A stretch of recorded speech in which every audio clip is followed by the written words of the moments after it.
Sesaat lagi Anda akan menyaksikan Apa Kabar Indonesia Malam, didukung oleh Hydro Coco, Le Mineral, Wadimor, tentu sarung kita.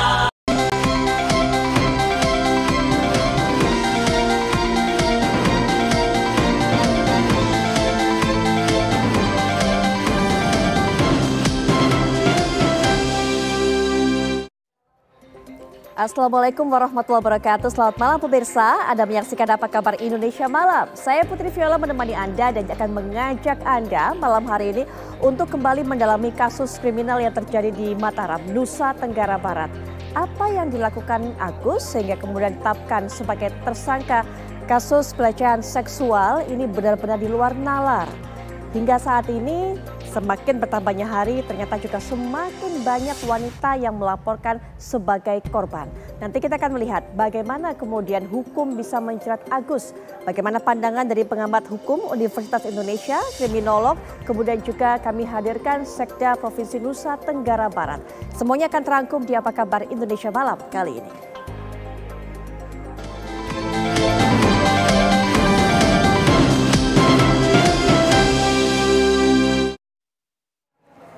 Pemirsa, sebagai pembuka, kita akan melihat cuaca ekstrim dengan gelombang tinggi yang terjadi di perairan Selat Sunda membuat pelayaran terhambat. Selain gelombang tinggi, angin kencang juga membuat rumah warga dan kapal nelayan menjadi korban akibat hantaman gelombang yang disertai angin.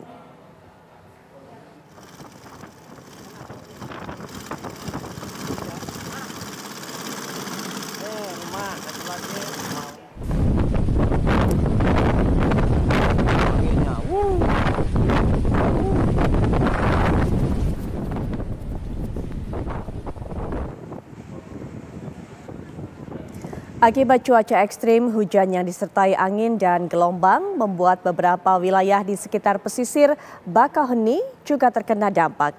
Rumah warga dan juga nelayan menjadi korban akibat hantaman gelombang yang juga disertai angin.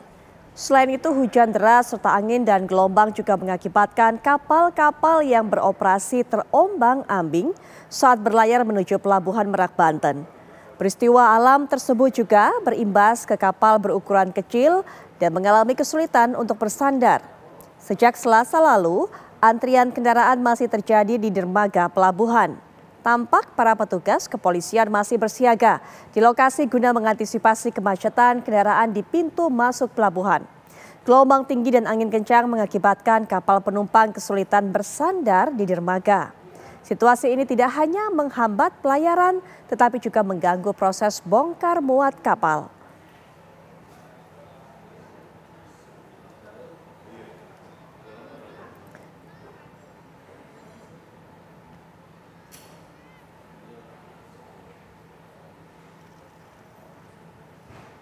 Kondisi dan aktivitas pelayanan di Pelabuhan Merak, Kota Cilegon, Banten berangsur normal pasca dilanda cuaca ekstrim beberapa hari belakang. Nah, meskipun begitu, ombak besar dari perairan Selat Sunda masih menghantui kawasan penyeberangan. Meskipun sudah mulai berlangsung ramai lancar, namun antrian kendaraan masih terpantau padat. Selain itu, kondisi cuaca juga tampak cerah, namun untuk kondisi laut masih ada gelombang. Berdasarkan data BMKG, kondisi cuaca saat ini di wilayah Merak cerah berawan dengan kecepatan angin mencapai 26 km per jam yang bergerak dari arah barat daya. Meski sudah berangsur pulih, namun masih banyak sopir truk yang menunggu antrian demi masuk ke kapal.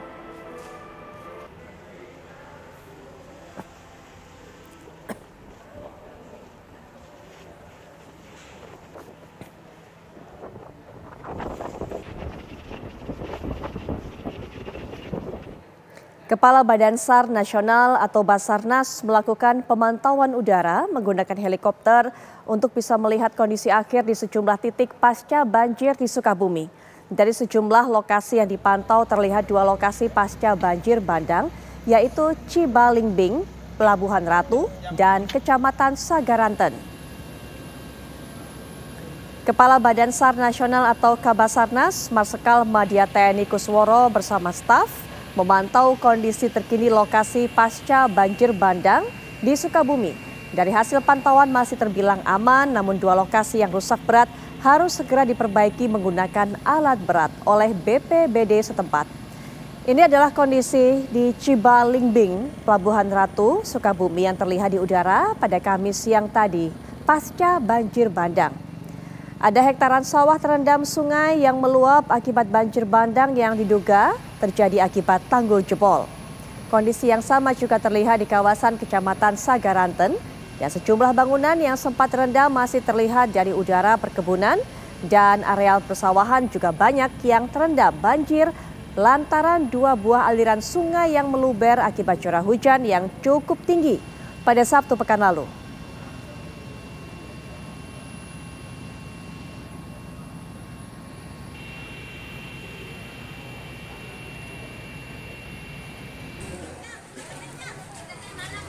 Tim SAR gabungan dan relawan mengevakuasi 8 kendaraan yang terbawa banjir bandang Sungai Cikaso, Kabupaten Sukabumi pada Rabu kemarin.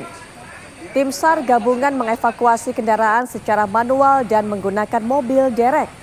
Mayoritas kendaraan yang hanyut tersangkut di antara pepohonan di Sungai Cikaso yang saat ini sudah mulai surut. Sementara warga yang terdampak banjir bandang kini mulai membersihkan lingkungan mereka secara bergotong royong. Warga mengaku harta benda mereka rusak karena terendam air dan lumpur. Hingga saat ini warga belum mendapatkan bantuan makanan dan pakaian layak pakai.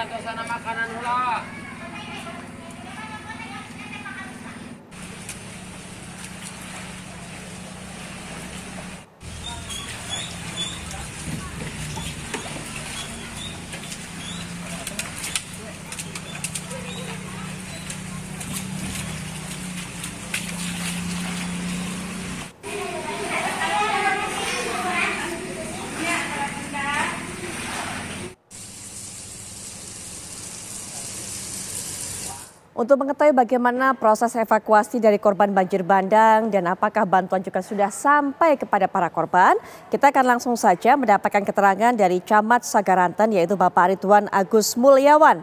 Assalamualaikum warahmatullahi wabarakatuh. Selamat malam Pak Ridwan. Selamat malam Mbak Putri. Baik Pak Ridwan, bagaimana kondisi para korban hingga saat ini? Artinya para warga yang terdampak banjir bandang ini Pak Ridwan. Alhamdulillah. Tadi pagi kita sudah menyebar dengan berbagai relawan. Kita evakuasi, kita bersihkan berbagai puing yang bisa kita lakukan. Secara kasat mata, alhamdulillah tidak terdampak sedikit pun, tetapi secara psikologis pasti akan terdampak. Kaitan dengan bantuan yang tadi disampaikan, betul sampai hari ini bantuan masih dalam perjalanan. Karena Kecamatan Sagaranten, untuk masuk ke wilayah Kecamatan Sagaranten harus melewati beberapa kecamatan yang kebetulan juga aksesibilitas atau infrastrukturnya juga terdapat bencana, Mbak. Jadi kami agak kesulitan juga, seperti di perbatasan kami di Purabaya ada pergerakan tanah, di Nyalidu pergerakan tanah juga. Jadi kami berupaya semaksimal mungkin menggunakan potensi-potensi yang ada, ya kita bagikan bantuan seadanya dulu, tanpa juga kita memahami kondisi psikis para warga yang terdampak. Setelah kita identifikasi di 2 desa ini, di Desa Subluhur, setelah kita asesmen, ada totalnya 207 kakak yang terdampak, yaitu berkisar 690 jiwa. Dari Desa Datar Nangka yang di Kampung Cierih yang tadi disorot atau di-zoom oleh pesawat Basarnas itu 170 kakak yang berjumlah 531 jiwa. Dapur umum belum bisa kita laksanakan karena masih juga dalam perjalanan karena terhambat akses masuk ke Sagaranten. Akhirnya juga kami dengan para relawan yang ada, seperti teman-teman di Sehati, Banjar, di Lopet Duafa dan sebagainya, kita berjibaku, kita bikin dapur umum dadakan untuk sementara waktu, menunggu juga dari dorongan logistik dari Dinas Sosial, BPBD, dan di tingkat lainnya. Baik, Pak Ridwan, apa bantuan yang paling dibutuhkan oleh warga saat ini? Di tengah kemudian kondisinya, apalagi diperparah dengan susahnya bantuan untuk bisa mencapai tempat para korban atau para warga yang terdapat banjir ini, Pak Ridwan. Yang paling urgent saat ini sih lebih ke sembako, Bapak Ibu ya, sembako dan pakaian layak pakai. Karena tidak sedikit juga pakaian yang terbawa hanyut. Ya, Pak, kemudian juga untuk proses pembersihan yang ada di sana begitu, bagaimana kerjasama antara masyarakat ataupun juga dengan BPBD? Alhamdulillah pada tadi pagi kita berkolaborasi dengan teman-teman relawan. Tim dari BPBD pun turun satu tim ke Kecamatan Tagaranten dan kebetulan bukan hanya Kecamatan Tagaranten di hari yang sama, di waktu yang sama terjadi bencana. Jadi teman-teman BPBD Kabupaten Sukabumi menyebar tim dan tim BPBD berkolaborasi dengan teman-teman relawan yang lain dengan alat seadanya yang mereka bawa. Alhamdulillah juga teman-teman relawan yang lain membawa alat penyedot air, alfon dan sebagainya dan menggunakan alat-alat seadanya sesuai dengan warga sekitar. Dan ada satu hal yang membuat saya sedikit terharu. Begitu sulitnya masuk ke Tagaranten, tetapi teman-teman relawan ini teramat sangat luar biasa menggunakan akses yang tidak mungkin dilalui. Kadang juga mereka menggunakan motor, kadang juga menggunakan mobil, mobilnya kadang juga banyak trouble karena bukan speknya bukan 4x4.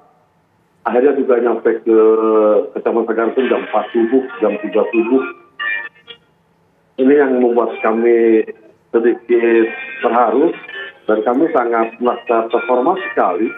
Apresiasi dan kami ucapkan terima kasih bagi teman-teman relawan.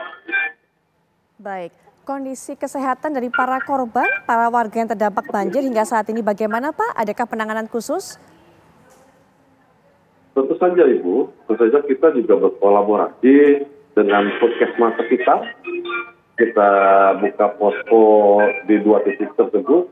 Kita lakukan check up semua warga yang terdampak. Alhamdulillah secara kasat mata atau secara itu normal, tidak ada yang tidak ada suatu penyakit yang muncul dan sebagainya. Baik, terima kasih Pak Ridwan sudah meluangkan waktu untuk memberikan keterangan kepada kami, empati dan doa kami untuk Pak Ridwan dan juga semua warga yang ada di sana yang terdampak banjir bandang. Semoga semua bisa segera teratasi, termasuk semoga bantuan bisa didapatkan atau diterima oleh warga yang terdampak. Terima kasih Pak Ridwan. Wassalamualaikum warahmatullahi wabarakatuh. Baik pemirsa, kita akan beralih ke kabar berikutnya. Akibat keterbatasan akses jalan, seorang ibu muda warga Pekonwai Tias, Kabupaten Pesisir Barat Lampung yang hendak melahirkan harus digotong menggunakan tandu menyeberangi muara dan bibir pantai. Proses evakuasi terpaksa dilakukan akibat minimnya fasilitas kesehatan di desa setempat. Anda bisa lihat pemirsa, ini merupakan detik-detik proses evakuasi Amsiah berusia 32 tahun, warga Pekonwai Tias, Kecamatan Bengkunat, yang ditandu warga menuju Puskesmas Bengkunat untuk membantu proses persalinannya. Pihak keluarga dibantu oleh masyarakat bahu-membahu menggotong tandu menyeberangi muara ini. Menurut warga setempat, peristiwa ini terjadi setelah proses persalinan Amsiah di desa terkendala kondisi medis yang rumit serta alat kesehatan yang kurang memadai, sehingga harus dirujuk menuju fasilitas kesehatan terdekat. Allahu Akbar. Allahu Akbar.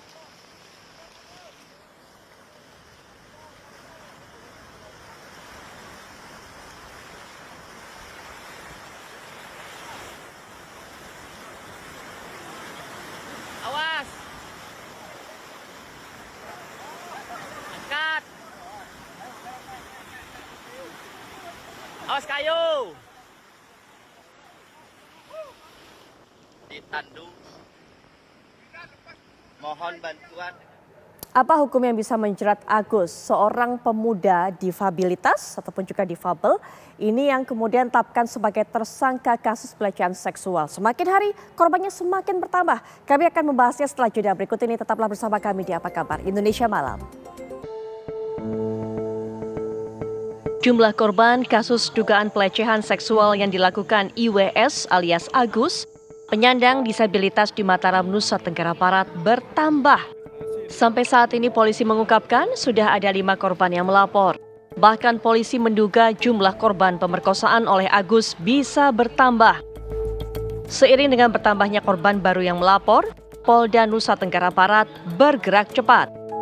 Berkas perkara yang menjerat tersangka Agus diduga melakukan pelecehan seksual terhadap belasan wanita sudah diserahkan polisi ke Kejaksaan Tinggi Nusa Tenggara Barat.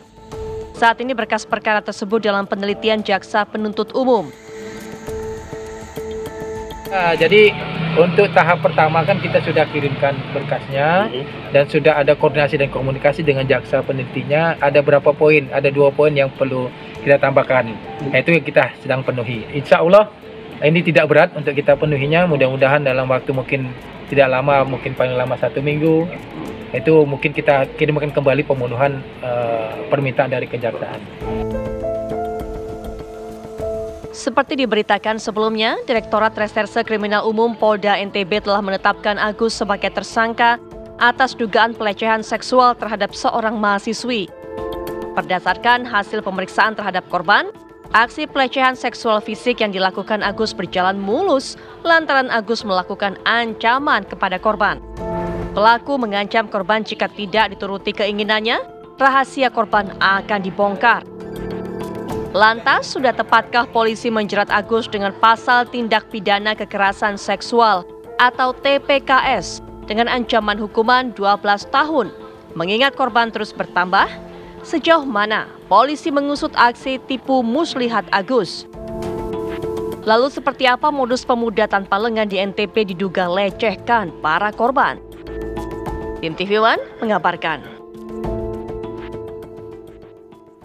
Bagaimana modusnya, berapa jumlah korban saat ini yang sudah melapor dan ada perkembangan apa dari kasus ini? Hingga saat ini memang pihak kepolisian telah menetapkan Agus ini sebagai tersangka kasus pelecehan seksual. Sejauh ini kabarnya sudah ada 5 korban yang melapor kepada pihak kepolisian. Tapi ternyata kabarnya juga lebih banyak korban lagi yang melaporkan kepada Komisi Disabilitas Daerah.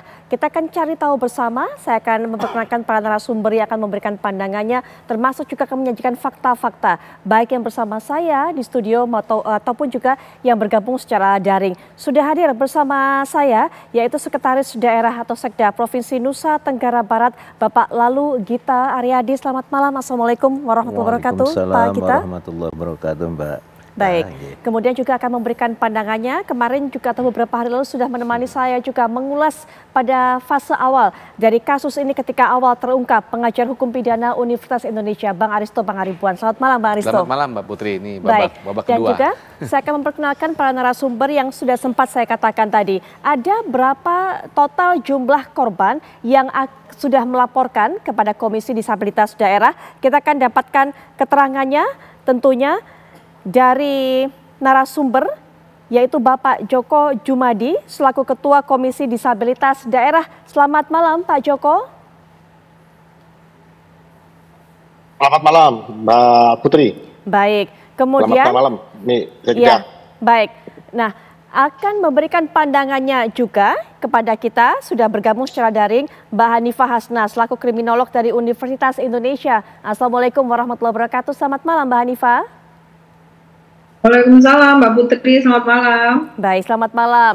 Kalau beberapa hari lalu kita mendengarkan keterangan dari sang pelaku yang ditetapkan sebagai tersangka, kemudian juga pendamping korban, kita akan melihat lagi, kita akan mendapatkan keterangan lagi. Bagaimana sebenarnya keseharian dari Agus ini, apakah juga pernah bercerita mengenai apa yang dilakukannya terkait dengan para korban ini kepada rekan-rekannya. Sudah bergabung dengan kita rekan sesama disabilitas ataupun juga rekan dari Agus, yaitu Mas Lalu Wisnu Pradipa. Ada Mas Wisnu, selamat malam. Mas Wisnu. Selamat malam Mbak Putri. Baik. Dan selamat malam Mas Joko Jumadi dan juga dengan Mbak Gita. Ya, Selamat malam semuanya. Assalamualaikum warahmatullahi wabarakatuh, Mas Wisnu. Baik. Waalaikumsalam warahmatullahi wabarakatuh. Mas Wisnu, berapa lama Anda mengenal Agus ini? Seberapa jauh kedekatan Mas Wisnu dengan Agus ini? Kalau saya awal kenal dengan Mas Agus itu, saya kurang tahu udah berapa tahun, tapi kalau tidak salah itu sekitar waktu dia masih kelas 2 SMA ya, jauh sebelum kejadian ini terjadi. Saya dengan dia dekat tidak, tetapi saya sering berkunjung ke rumahnya karena saya juga sering mengajak dia beraktivitas. Bahkan saya pernah mengikutkan dia untuk acara pengibaran bendera bawah laut di wilayah Lombok Utara, yaitu di Pantai Kecinan pada saat itu. Saya tertarik dengan Agus ini karena ini adalah saudara kami yang punya talenta yang cukup luar biasa. Di balik kekurangannya, dia bisa memainkan alat musik yang sangat bagus. Itu yang membuat saya tertarik. Bahkan saya sering membawa teman-teman kita yang wisatawan untuk melihat saudara kita Agus ini. Jadi keseharian adik Agus ini tidak ubahnya dengan teman-teman disabilitas yang lain.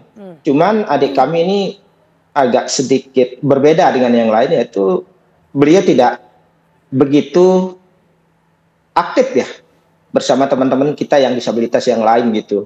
Karena dia merasa lebih lebih punya sesuatu yang spesial lah dengan yang lain. Bahkan adik Agus kita ini sering mengatakan bahwa hanya dia yang seperti ini di NTB mungkin, karena pada saat itu adik kita belum begitu mengenal ya teman-teman kita yang lain, yang banyak juga yang seperti dirinya gitu. Baik, Mbak. Mas Wisnu, apa yang membuat Agus ini kemudian merasa memiliki kemampuan spesial? Kemampuan spesial apa yang ia rasa ia miliki? Sempat diceritakan kepada Mas Wisnu? Oke. Yang ini yang menjadi dari sendiri, yaitu dari orang tuanya yang selalu menyanjung adik kami. Karena ini kan sesuatu hal yang luar biasa ya. Tanpa kedua lengan, tetapi dia bisa membawa sepeda motor Kaisar misalnya. Sebelum dia dibelikan sepeda motor roda 3 yang saat ini waktu itu dibelikan oleh Ibu Gubernur ya. Dan ini yang sebenarnya yang menjadi dilema buat kami, sehingga adik kami ini merasa lebih besar kepala kepada teman-teman kita yang lain, karena orang tuanya itu terlalu berlebihan menyanjung saudara kita ini, sehingga dia merasa lebih daripada teman-teman yang lain. Itu yang membuat dia jarang bergaul dengan teman-teman kita yang disabilitas. Sebagai contoh misalnya teman-teman permainan dia di saat bermain sepak bola sanggup menantang teman-teman dia yang non disabilitas untuk gonta-ganti menjadi kiper misalnya dengan taruhan uang 10.000 misalnya. Ini adalah kepercayaan dia percaya dirinya yang sangat-sangat tinggi. Sudah tahu nggak punya tangan tetapi berani menantang teman-teman mereka yang non disabilitas untuk adu penalti. Ini kan tidak masuk akal. Ini sangat-sangat luar biasa kepercayaan dirinya dari adik kita ini. Ya, Mas Wisnu, gitu, pernah nggak Agus ini kemudian bercerita mengenai hubungannya dengan perempuan? Apakah jangan-jangan soal berhubungan dengan perempuan, menggait perempuan atau berteman dengan perempuan, dia juga punya kepercayaan diri tinggi? Pernah nggak bercerita soal ini? Nah, kalau terkait tentang perempuan, kita sesama disabilitas kalau berbicara ya kumpul, biasanya kan saling ledek. Karena kita tahu bahwa disabilitas itu sangat sulit sekali ya untuk mendapatkan pasangan, kan begitu Mbak ya. Jadi di saat-saat tertentu, mungkin karena merasa tersinggung ya dengan guyonan-guyonan dari teman-teman yang disabilitas, dia sampai bilang, kasih saya bicara dengan istrimu 2 jam saja, segala keinginan saya bisa dituruti oleh istrimu. Tapi itu jauh sebelum hal ini terjadi ya, dan kita nggak tahu maksud dari hal itu apa gitu. Nah ternyata setelah kita telisik dari ini, saya juga kurang paham apakah itu yang dimaksud dengan apa yang terjadi saat ini atau tidak, itu saya kurang paham. Tetapi kata-kata seperti itu mungkin untuk pelampiasan bahwa dia ingin menunjukkan bahwa dirinya itu mampu seperti orang lain untuk mendapatkan pasangan gitu. Di saat kita bercanda sama teman-teman disabilitas gitu. Mas Wisnu, apakah Agus pernah bercerita bahwa ia bisa memperdaya perempuan, bahwa ia bisa dengan gampang membuat para perempuan percaya kepada dirinya, atau bahkan juga bercerita ia sering bisa mengajak pergi atau mudah dengan gampang mengajak pergi perempuan yang baru dikenal? Apakah pernah bercerita seperti itu? Nah, kalau untuk hal itu kita tidak pernah mendengar ya tentang hal itu. Tetapi hanya untuk menjawab guyonan-guyonan itu saja dengan seperti apa saya bilang tadi gitu. Dan itu pun sebenarnya kami tidak tahu apa maksud dari kata-kata itu sebenarnya. Baik, gitu, baik. Mbak. Artinya Mas Wisnu juga tidak pernah tahu kegiatan sehari-hari dari Agus. Apakah memang pernah bercerita bahwa dia sering ke taman itu, atau bahkan mungkin pernah bercerita juga bahwa dia sering ke penginapan itu. Tidak pernah bercerita soal itu. Nah, kalau itu tidak, tetapi kalau untuk sering ke taman kita bisa melihat dia di historinya itu kita memang tahu ya, karena sedikit banyak dia mungkin niatnya ingin menjadi motivasi ya buat teman-teman yang non disabilitas, ingin menunjukkan sesuatu mungkin kelebihan dari dirinya.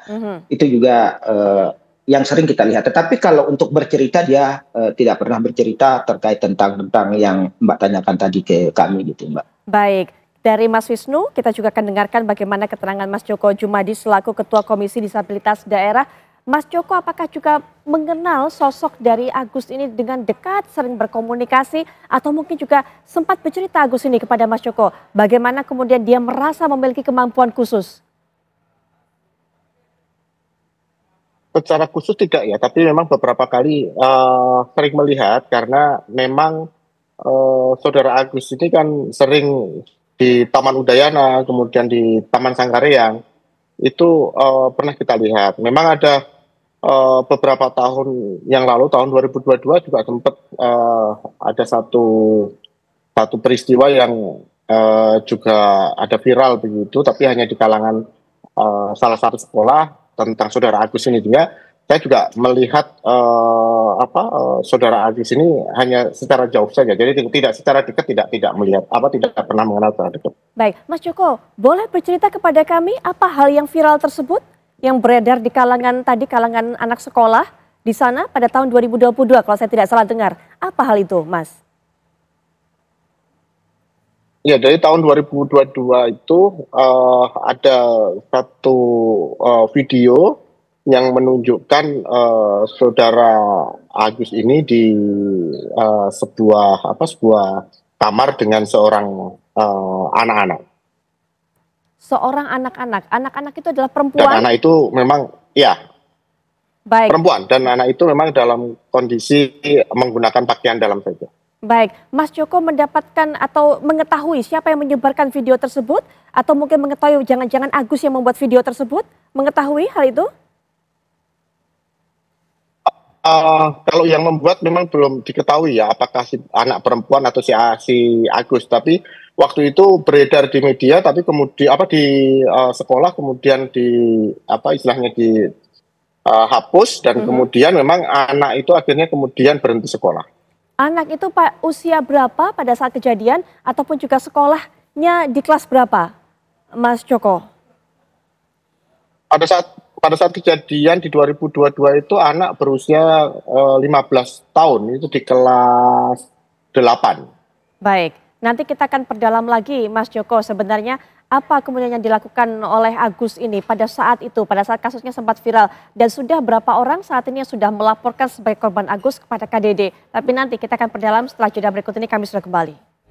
Dari keterangan Mas Joko Jumadi selaku Ketua Komisi Disabilitas Daerah tadi, bahwa kasus yang melibatkan Agus ini bukan hanya terjadi pada tahun 2024. 2024 ternyata sudah pernah ada video yang viral. Nah, Mas Joko, ketika kemudian video itu viral, ada nggak tindak lanjut? Seperti contoh mungkin korban melaporkan ke KDD walaupun tidak ke kepolisian, atau mungkin Agus dipanggil, atau mungkin ada perdamaian antara kedua keluarga. Seperti apa pada saat itu follow up-nya? Ya, tahun 2022 itu KDD belum ada ya. Jadi waktu itu memang laporannya salah satunya ke teman-teman dinas sosial, kemudian ke lembaga perlindungan anak. Nah, waktu itu memang kemudian tadi juga akhirnya kemudian kami ketemu juga dengan orang tua dari si anak. Itu diselesaikan secara kekeluargaan, sehingga kemudian selesai, sudah tidak ada lagi persoalan, dan anak sama si Agus sudah berpisah, dan kemudian akhirnya anak putus sekolah. Nah, itu yang terjadi di tahun 2022, dan ini juga akhirnya membuka kembali di kasus ini, kemudian membuka kembali kasus-kasus lama yang pernah terjadi yang dilakukan oleh saudara Agus ini. Baik, tapi itu Mbak Putri. Iya, Mas Joko, pada tahun 2022 itu apakah kemudian juga modusnya sama? Artinya si anak ini juga merupakan orang yang baru dikenal, kemudian langsung dibawa ke suatu tempat untuk dilakukan hal-hal ataupun juga pelecehan seksual. Apakah seperti itu? Modusnya sama atau memang mereka sudah lama mengenal? Beda, kalau yang untuk anak dari sekarang yang 2022 dan termasuk juga ada satu anak yang di tahun 2024 itu modusnya pacaran. Ini yang juga terungkap di laporan yang diterima KDD saat sekarang ini. Jadi dari 3 anak itu salah satunya, duanya itu adalah pacaran, yang satunya modusnya sama dengan yang orang dewasa. Baik, Mas Joko, total ada berapa orang yang sudah melaporkan diri ke KDD ini? Sebagai korban tentunya. Jadi secara total dengan korban yang ada sebelumnya 3, kemudian ditambah dengan 10 setelah viral ini ada tambahan 10 korban lagi yang kemudian bercerita kepada KDD, berkeluh kesah kepada KDD. Nah, dari 10 yang baru itu kemudian hari kemarin itu sudah 2 yang dewasa bersedia untuk di BAP di kepolisian. Hari ini ada 1 korban juga di anak yang di BAP di kepolisian. Rencana besok juga masih ada 1 yang akan di BAP di kepolisian. Artinya usianya beragam ya Mas Joko ya, yang memberikan laporan ke KDD ini, variasi usia korban ini ya? Ya, kalau di anak-anak yang 3 itu rentangnya di usia SMP ya, usia 15, 16 tahun, ada yang 14 tahun. Sedangkan yang dewasa rata-rata di usia mahasiswa, meskipun juga ada 1 itu usianya udah ada sekitar 25-26, tapi rata-rata di usia 20-an tahun. Baik. Pak, lalu kita sedih kalau kita melihat kasus ini, memang miris begitu. Di satu sisi memang pelaku ini disabilitas kondisinya, tapi kita juga melihat bagaimana kondisi korban. Ternyata semakin banyak korbannya, walaupun nanti kita masih akan terus tunggu proses penyidikan dari pihak kepolisian. Bagaimana Pak Lalu kita melihat kasus ini? Terima kasih Mbak Putri. Dalam suasana masyarakat kami yang damai religius, memang berita ini menghentak. Bahkan menjadi berita nasional. Dan tentu ini sangat prihatin bagi kami dan sudah menjadi atensi pimpinan daerah, baik gubernur, wali kota, sehingga melalui dinas-dinas teknis kami sudah bergerak mencermati permasalahan ini dengan sebaik-baiknya. Melalui dinas DP 3 API 2 KB, baik di provinsi maupun kota Mataram, kita pertama dalam konteks korban, kita memastikan untuk memberikan perlindungan, pendampingan dan lain sebagainya, dan tentu berharap agar korban juga kooperatif untuk memberikan informasi yang lebih terbuka sehingga kita dapat mengetahui permasalahan ini dengan sebaik-baiknya. Apapun hasilnya nanti di akhir cerita, pada saat ini tentu kami dari pemerintah berada pada posisi harus bersimpati, empati korban maupun pelaku yang tanda kutip adalah disabilitas tersebut. Namun sekarang semuanya sedang dan sudah mendapat atensi penanganan dari aparat penegak hukum. Tentu kami mempercayakan proses ini berjalan dengan sebaik-baiknya dan kami yakin percaya bahwa aparat penegak hukum terlebih ini sudah menjadi atensi nasional, tentu akan sangat prudent dan profesional di dalam melaksanakan ini, sehingga mudah-mudahan permasalahan ini dapat terurai dengan baik segera dan tidak menimbulkan kegaduhan. Baik, baik. Ya, Mbak Hanifah juga yang sudah mendengarkan cerita mengikuti kasus ini mungkin Mbak, kemudian mendengarkan cerita kembali tadi bagaimana sosok dari pelaku dari teman korban, kemudian juga dari Mas Joko bahwa tahun 2022 juga pernah ada kejadian seperti ini. Apakah memang bisa Mbak ini dikategorikan sebagai predator, Mbak Hanifah? Ya baik. Terima kasih Mbak Putri. Jadi kalau saya menyoroti sih ini bukan hanyalah masalah perkosaan, tapi ini masalah kekuasaan gitu ya. Karena yang kita lihat seseorang dengan disabilitas itu kondisi fisiknya ada disabilitas secara fisik, ada disabilitas secara mental. Tetapi kedua hal ini tidak menghalangi mereka melalui tumbuh kembang yang baik dalam hal seksualitas. Kalau kita melihat cerita-cerita dari bapak-bapak yang sudah menyampaikan tadi itu, ada hal-hal secara pribadi atau individu yang mengarah kepada narcissistic personality disorder, sehingga seseorang yang mengalami kondisi disabilitas itu berusaha menunjukkan powernya untuk menguasai orang lain dan menunjukkan diri bahwa dia itu mampu, bahwa dia itu tidak berbeda dengan yang lain, bahkan dia memiliki kekuasaan yang lebih atau pesona yang lebih mungkin dari orang-orang yang normal gitu ya. Sepertinya seperti itu, kondisinya seperti itu. Nah, kondisi yang lain adalah dari masyarakat sendiri biasanya menganggap bahwa orang-orang disabilitas ini perlu dikasihani dan tidak akan melakukan hal-hal yang buruk. Padahal secara hormonal dan secara perkembangan fisik dan pikiran mereka sangat-sangat normal ketika itu hanya mengalami disabilitas fisik. Nah, kondisi-kondisi ini yang biasanya digunakan oleh pelaku untuk memanipulasi orang lain. Gitu. Nah, kondisinya ini juga yang membuat orang lain juga menjadi merasa kasihan gitu. Ditambah lagi dengan dia menggunakan mempelajari bagaimana cara mendekati orang lain, menguasai orang lain. Artinya dalam hal ini dia sudah punya target tertentu. Orang-orang atau perempuan yang dianggap lemah tidak melaporkan, atau ketika si perempuan ini ingin melaporkan dia sudah menyiapkan ancaman-ancaman tertentu. Nah, hal ini yang digunakan oleh pelaku. Nah, satu lagi, kontrol sosial yang kurang. Ketika dia sering mendatangi homestay, terus pihak homestay tahu ada orang yang keluar dari kamar dalam kondisi menangis atau ketakutan, tetapi tidak dilakukan apapun, berarti kontrol sosial sangat-sangat kurang. Bahwa di dalam terjadi sesuatu. Namun mungkin juga dari homestay-nya merasa bahwa seorang disabilitas tidak akan melakukan hal-hal yang tidak baik. Namun ketika berulang dan tidak ada penanganan khusus, berarti ada sesuatu yang salah dari masyarakat kita terhadap pengawasan lingkungan sekitar. Demikian Mbak Putri. Baik, Bang Aristo, pasal yang dikenakan ini adalah tindakan pelecehan seksual. Tapi kemudian ditambah dengan upaya manipulasi, korbannya semakin banyak. Apa hal-hal ini bisa menjadi pemberberat dari yang dilakukan oleh Agus ini? Iya, pasti. Tapi sebelum saya jawab ke situ gini, Mbak Putri ya. Jadi pertama kan ini ada dua argumentasi besar sebenarnya. Ini kan proses masih berjalan ya. Saya menjelaskan hipotesa-hipotesa dan kemungkinan-kemungkinan. Nah, argumentasi pertama yang pertama-tama muncul adalah Agus ini disabilitas. Oleh karena itu kok rasanya nggak mungkin dia melakukan pelecehan seksual. Karena dia tidak mampu untuk melakukan kekerasan. Karena pikiran pertamanya pelecehan seksual harus ada kekerasan. Ini kan argumentasi pertama yang dibangun. Publik kan sempat agak percaya percaya dan banyak yang percaya.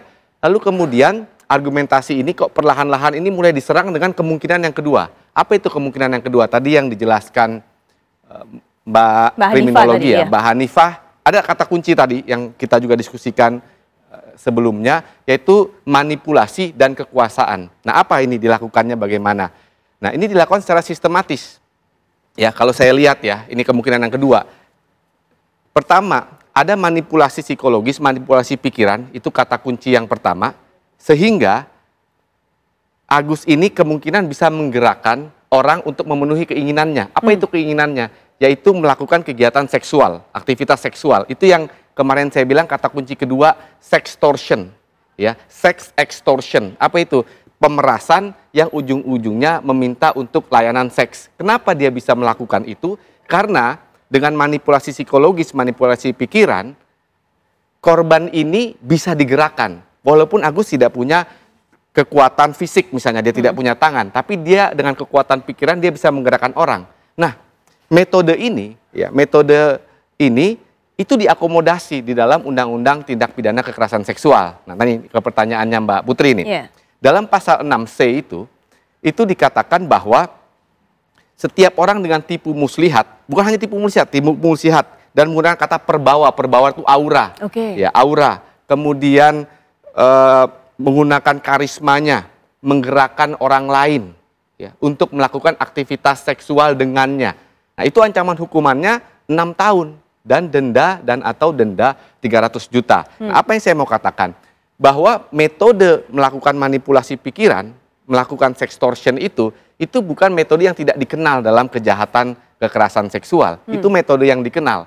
Oleh karena itu, Undang-Undang TPKS kita mengadopsi logika itu, mengadopsi metode itu, ya, yang menyatakan bahwa secara sederhana, yang namanya kekerasan seksual itu bukan hanya dengan kekerasan fisik, ya, tapi juga dengan metode-metode lain tanpa kekerasan fisik. Apa itu tadi? Manipulasi pikiran, manipulasi psikologi.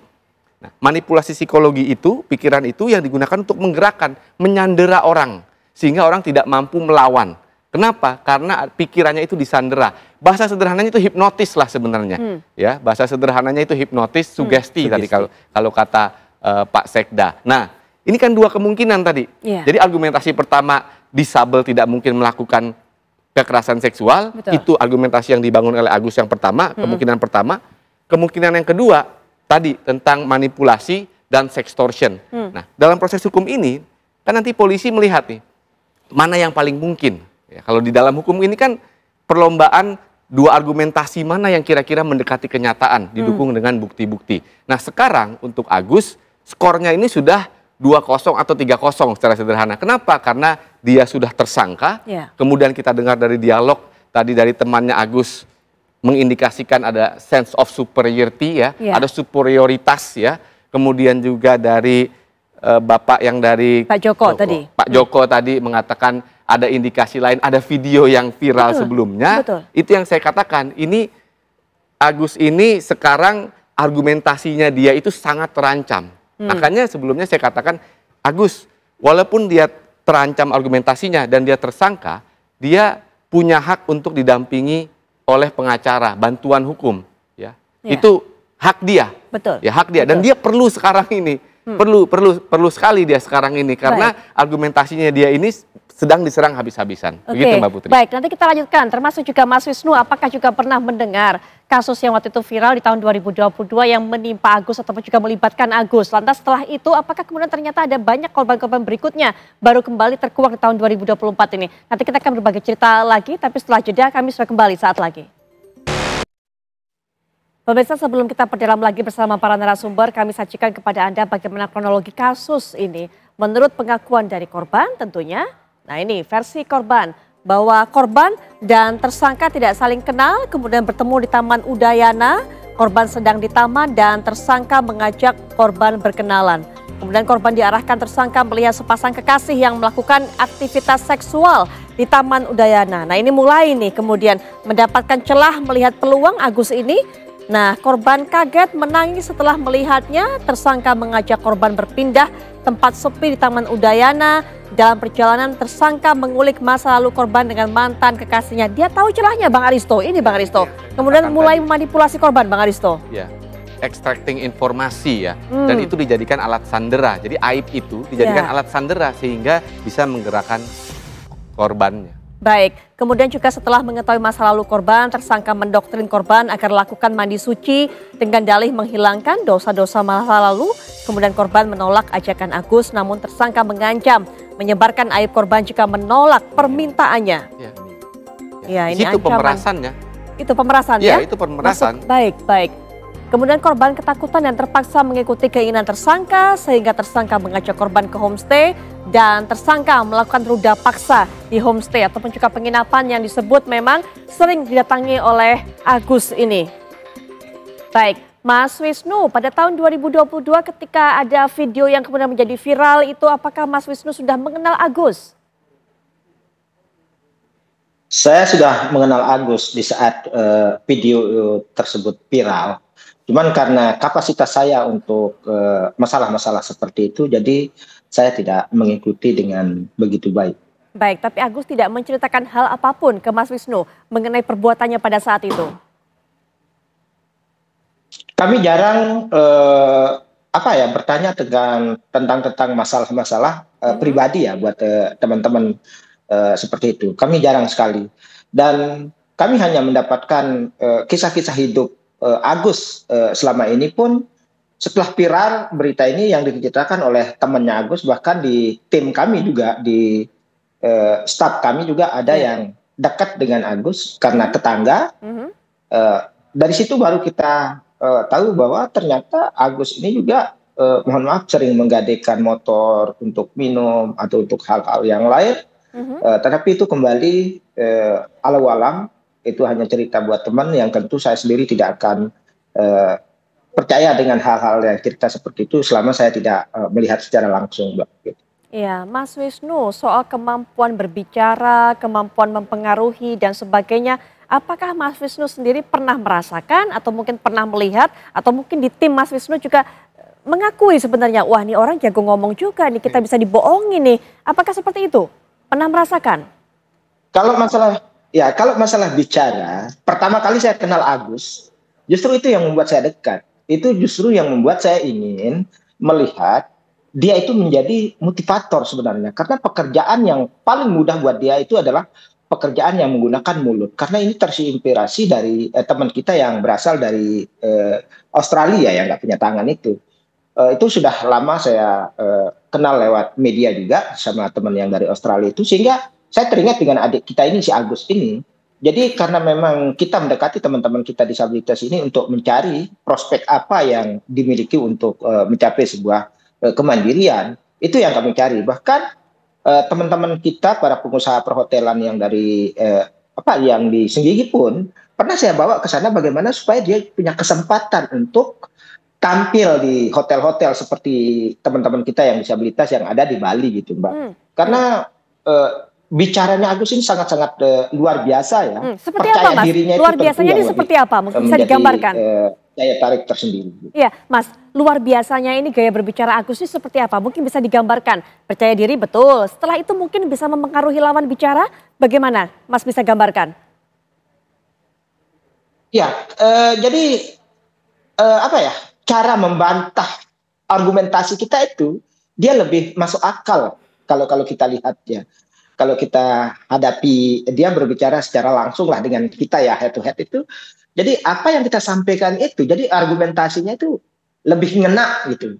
Tetapi itu kan saya nggak tahu apakah itu juga bagian dari itu, juga saya nggak paham. Tetapi yang lebih jelas bahwa bicara adik kita ini sangat-sangat luar biasa. Baik. Gitu.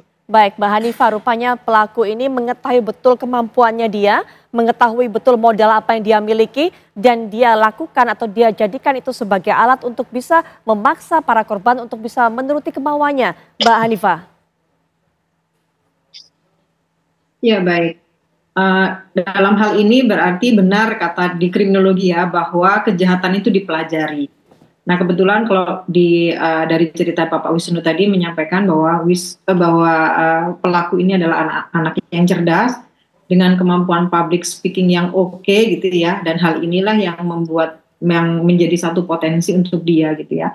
Nah justru yang saya khawatirkan itu sebetulnya adalah kenapa anak-anak perempuan di sana itu dengan mudahnya tergoda atau terbujuk gitu ya. Walaupun memang ada beberapa hal yang membuat mereka jadi terancam karena Agus sudah mengkolek data aib-aib anak-anak itu untuk melakukan pengancaman. Jadi sepertinya di dalam masyarakat juga masih kurang sekali edukasi dalam keluarga terkait dengan deteksi dini, proteksi dini, dan pertahanan sosial gitu ya, dukungan sosial. Sehingga hal ini yang membuat anak-anak perempuan atau anak-anak kecil atau anak-anak yang dianggap rentan ini menjadi mudah sekali terbujuk oleh seseorang dan merasa takut gitu ya. Nah hal ini yang membuat yang seharusnya menjadi perhatian masyarakat, terutama keluarga, bagaimana cara memproteksi anak-anak sehingga mereka tidak terjerembab dalam hubungan yang terlarang seperti ini. Yeah. Apalagi ini yang dilakukan oleh seorang yang disabilitas yang dianggap tidak mampu melakukan apapun. Bahkan ketika diwawancara Agus pun juga menyampaikan bahwa saya tidak akan bisa melakukan apapun karena bagaimana saya tidak punya tangan, berarti ini kan sudah dipersiapkan alibi-alibi ini untuk menyelamatkan diri dari hukuman. Baik, dari korban-korban Mas Joko yang melapor kepada Mas Joko, apakah mereka bercerita? Apa kemudian yang membuat mereka, ancaman sudah pasti, tapi titik awalnya kemudian termanipulasi, percaya dengan apa yang dikatakan, kemudian bagaimana para korban ini bercerita, Mas Joko? Iya, ini kan para korban ini kan sudah di profiling ya kalau dilihat dari situasinya. Jadi dia posisi korban itu yang dicari, dan korban-korban ini yang di Taman Udayana maupun yang di Sangkaryang itu adalah korban yang duduk sendirian, perempuan duduk sendirian gitu. Sehingga dilihat bahwa yang sendirian ini mungkin dalam situasi yang sedang galau gitu, sehingga kemudian nggak ada temannya. Nah, itulah mulai didekati, dan kemudian ada proses grooming, kemudian ada tadi juga ada dicari kelemahannya apa melalui manipulasi tadi. Ya itu akhirnya kemudian dijadikan sebagai alat. Semua modusnya hampir sama. Semua sama semua ini dari para korban. Yeah. Nah, yang memang kemudian menjadi titik poinnya tadi adalah memang kemampuan Saudara Agus ini memang kalau dilihat dari kami kemudian ada rekaman juga ya yang menunjukkan bagaimana cara yang bersangkutan itu melakukan proses manipulasi itu memang sangat luar biasa. Kemampuan dia mempengaruhi orang adalah suatu potensi yang sangat luar biasa yang sebenarnya bisa dimanfaatkan oleh Saudara Agus tadi, seperti yang disampaikan oleh Saudara Wisnu tadi. Sebenarnya kalau itu dia diarahkan ke hal yang positif, Saudara Agus ini sangat berpotensi untuk menjadi seorang motivator. Itu Mbak. Baik, tadi menyangkut masalah video, rekaman saat kemudian Agus ini memanipulasi. Ada yang merekam itu? Apakah korban yang merekam itu, Mas Joko? Ya, ini yang juga menarik. Jadi korban itu sebenarnya sudah merasa, ada satu korban itu sudah merasa ini agak aneh orang ini gitu. Kemudian dia merekam secara diam-diam apa yang dilakukan oleh Saudara Agus itu, tetapi dia juga akhirnya kena juga gitu loh. Ini sesuatu yang menurut saya sangat luar biasa gitu. Jadi dia sempat merekam bahwa ini saya patut curiga sebenarnya sama orang ini gitu loh. Tetapi dia sudah melakukan itu pun ternyata dia juga kena gitu. Baik. Ini luar biasanya. Mas Joko, kami dengar tidak semua korban mau buka suara, artinya tidak mau semua korban tidak mau melaporkan diri kepada kepolisian bahwa mengaku sebagai korban. Apa yang membuat mereka merasakan hal seperti itu? Rasa malu? Iya, Mas Joko, apa yang membuat korban tidak semuanya mau membuka diri? Ya, Mas Joko, apa yang membuat para korban tidak semuanya mau membuka diri, tidak semuanya mau melaporkan kepada pihak kepolisian? Apakah karena ada rasa malu atau faktor-faktor lain?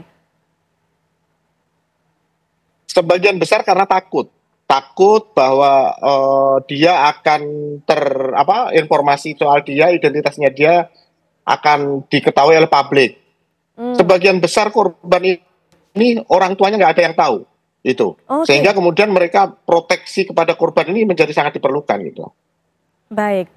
Nah, Pak, lalu kondisi korban seperti itu, jadi memang semuanya butuh perlindungan, semuanya mungkin juga butuh konseling, tapi ada rasa ketakutan tersendiri sehingga tidak mau melaporkan pada pihak kepolisian. Ada upaya-upaya tertentu, Pak? Ya, terima kasih. Dan itulah yang saya dapatkan laporan dari Kepala Dinas DP3 AP2KB Provinsi maupun dari Kota Mataram. Mereka sudah melakukan langkah-langkah untuk mendekati korban, untuk diyakinkan ada pendampingan dan lain sebagainya, tetapi nampaknya seperti tadi mungkin aib akan terbuka dan lain sebagainya, terkecuali nanti pada saatnya di hadapan hukum akan menyampaikan seperti itu, sehingga itu salah satu kendala bagi petugas-petugas kami. Namun demikian kami berharap kepada para korban selagi momentumnya sekarang ini untuk menyampaikan dan mudah-mudahan segera terselesaikan dengan sebaik-baiknya.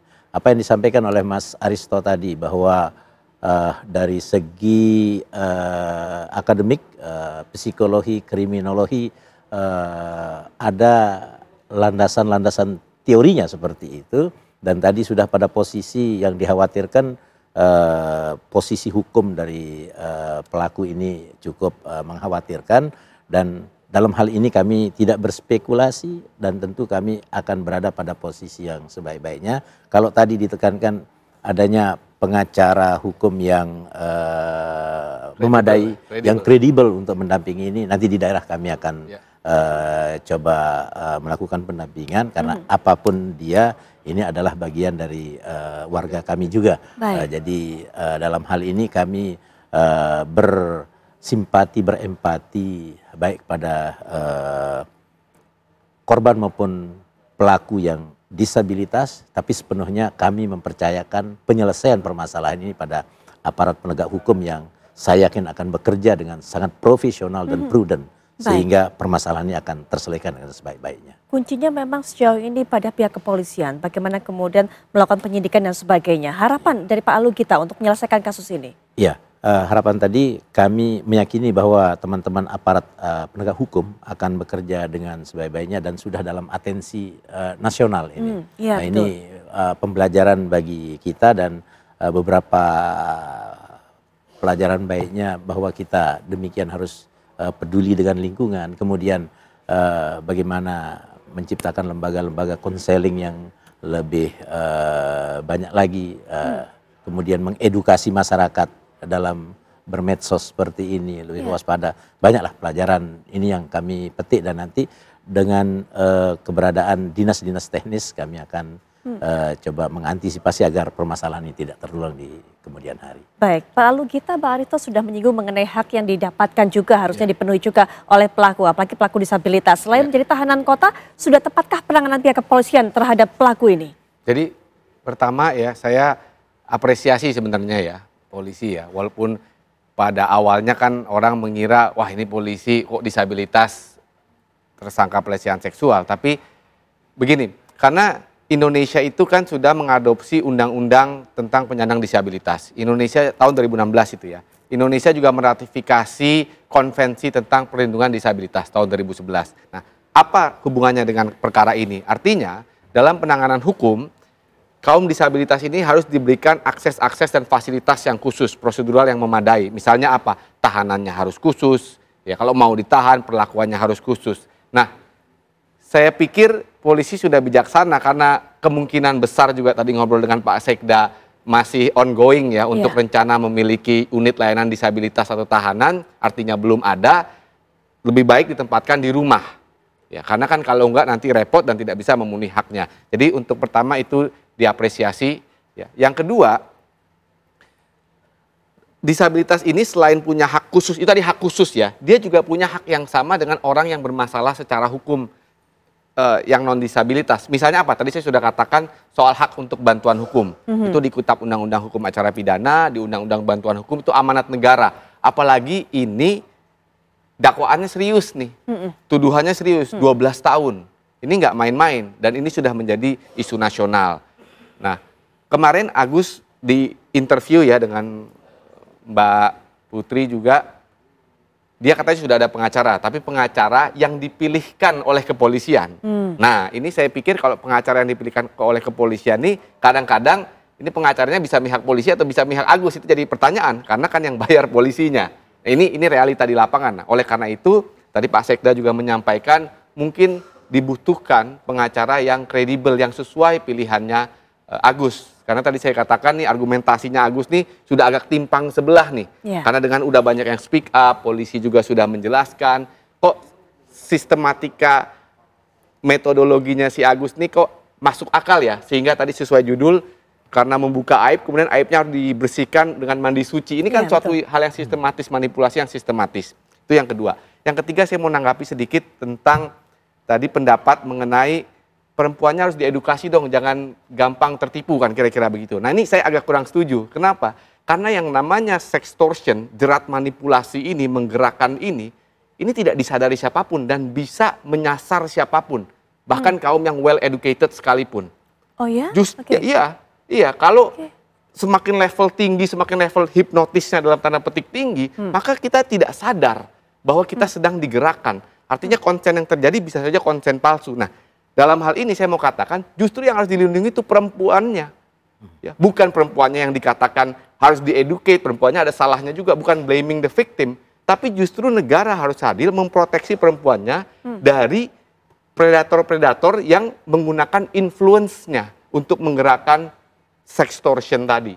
Itu yang paling penting, karena itu adalah jiwa dari Undang-Undang TPKS, tindak pidana kekerasan seksual, nggak blaming the victim. Makanya Undang-Undang TPKS itu mempermudah dia, sekali lagi mempermudah pembuktian ya untuk tindak pidana kekerasan seksual, sehingga mendorong orang-orang lebih mau speak up karena ada jaminan dia dirahasiakan.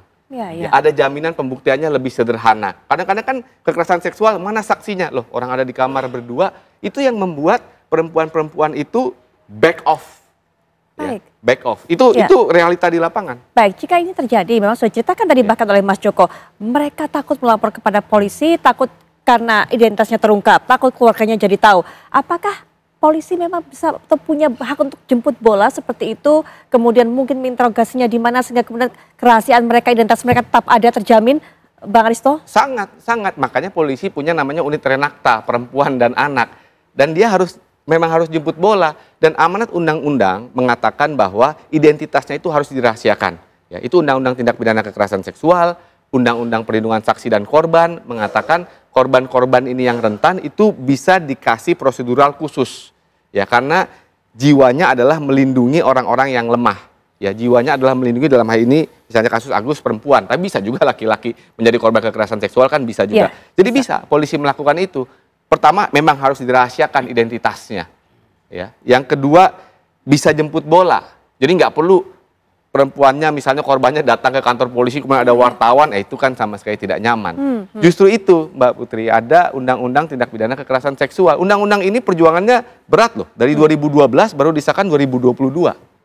Ya, karena kenapa? Karena ada influence, mohon maaf nih pada waktu itu influence patriarki dan judgment dari society yang membuat korban-korban itu takut untuk speak up.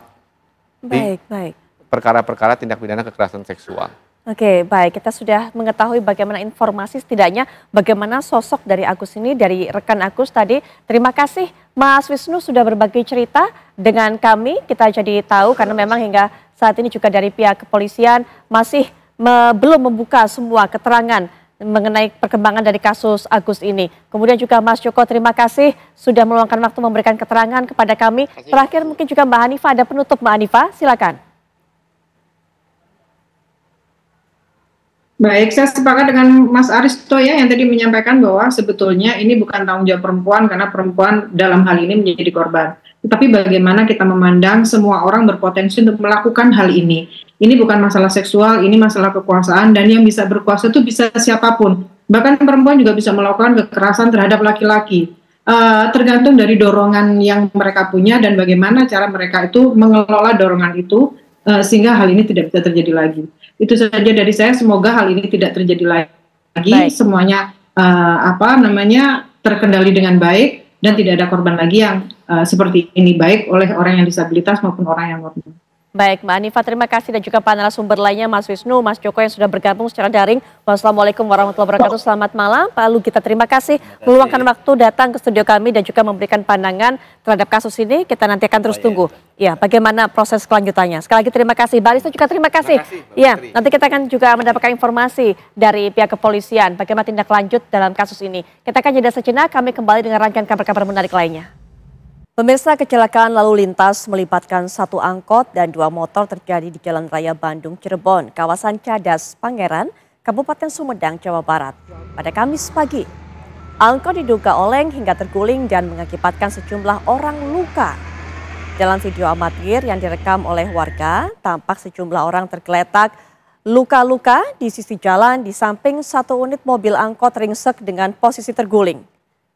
Nah, menurut saksi, kecelakaan diawali dengan mobil angkot 01 jurusan Cileunyi Sumedang oleng kehilangan kendali hingga terguling di jalur berlawanan. Dari arah berlawanan, dua motor yang tidak sempat menghindar pun bertabrakan hingga ringsek dan membuat pengendara luka-luka. Sementara itu 4 orang dilaporkan mengalami luka-luka akibat kecelakaan ini dan keempatnya langsung dilarikan ke Rumah Sakit Umar Wirahadikusuma Sumedang untuk diberikan penanganan medis. Unit Gakum Satlantas Polres Sumedang yang tiba di lokasi pun langsung melakukan olah TKP dan mengevakuasi bangkai mobil angkot yang terguling.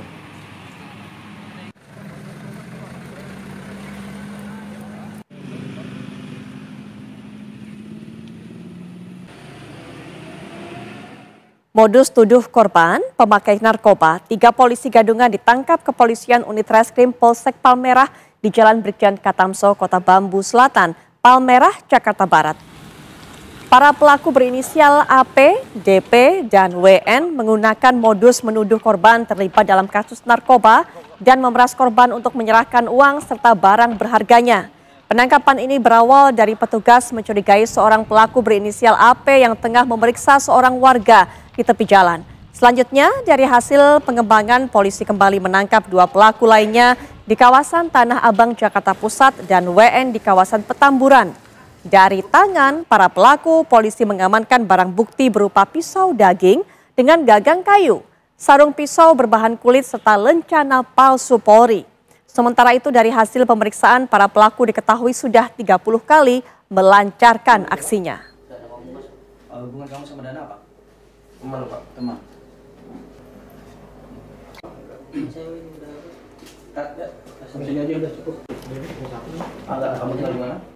Gunung Semeru di Lumajang, Jawa Timur kembali mengalami erupsi dan menyemburkan kolom abu setinggi 700 meter di atas puncak kawah pada Kamis pagi. Nah, pemirsa, Anda saksikan video detik-detik terjadinya erupsi Gunung Semeru dan berhasil terekam kamera pemantau yang terpasang di sekitar desa Oro-Oro Ombo, Kecamatan Pronojiwo, Lumajang. Berdasarkan laporan petugas pos pengamatan Gunung Api Semeru, erupsi berupa letusan kolom abu berwarna putih hingga kelabu setinggi 700 meter dari puncak kawah mengarah ke sisi barat daya dan barat dengan amplitudo maksimal 22 mm dan durasi selama 125 detik.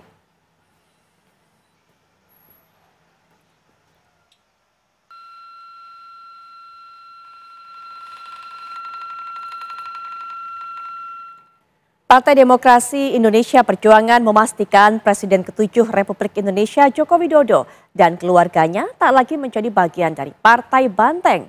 Tak lagi sejalan dengan cita-cita partai yang telah lama diperjuangkan menjadi dasar pemecatan. Sekjen Partai Demokrasi Indonesia Perjuangan, Hasto Kristianto menegaskan jika Presiden ke-7 Joko Widodo dan keluarganya tidak lagi menjadi bagian dari Partai Banteng Moncong Putih. Hasto menyatakan Joko Widodo, Gibran Rakabuming Raka, dan Bobi Nasution tak lagi menyandang status kader PDIP. Penegasan ini disampaikan Hasto dalam konferensi pers yang digelar di sekolah partai di kawasan Lenteng Agung, Jakarta Selatan. Hasto menilai praktek-praktek politik yang dijalankan oleh Jokowi dan keluarganya sudah tak lagi sejalan dengan cita-cita partai yang telah lama diperjuangkan.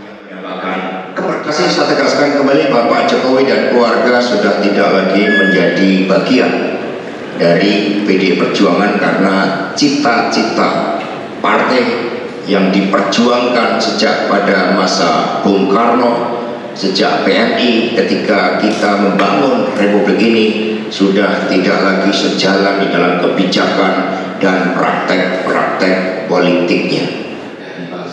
Selain Jokowi dan keluarga, DPP PDI Perjuangan juga memecat 27 kader yang indisipliner dan tidak menjalankan perintah partai. Dari Jakarta, Robin Freddy, TV One mengabarkan. Presiden ke-7 Republik Indonesia Joko Widodo menanggapi secara singkat pernyataan Sekjen PDIP Hasto Kristianto yang menyebut dirinya dan keluarga sudah tidak menjadi bagian dari PDIP. Berarti partainya perorangan. Artinya ada berarti Pak Jokowi tidak terafiliasi dalam partai sekarang ya? Partainya jadi perorangan. Maksudnya gimana Pak? Maksudnya? Sepihak aja gitu Pak maksudnya Pak? Ya udah itu. Atau ada kalau ke depan ada rencana untuk bergabung sama partai lain nggak? Seperti ada rumor untuk Golkar. Partai perorangan. Ada tawaran dari partai lain Pak mungkin Pak? Ada tawaran partai lain mungkin Pak? partai perorangan.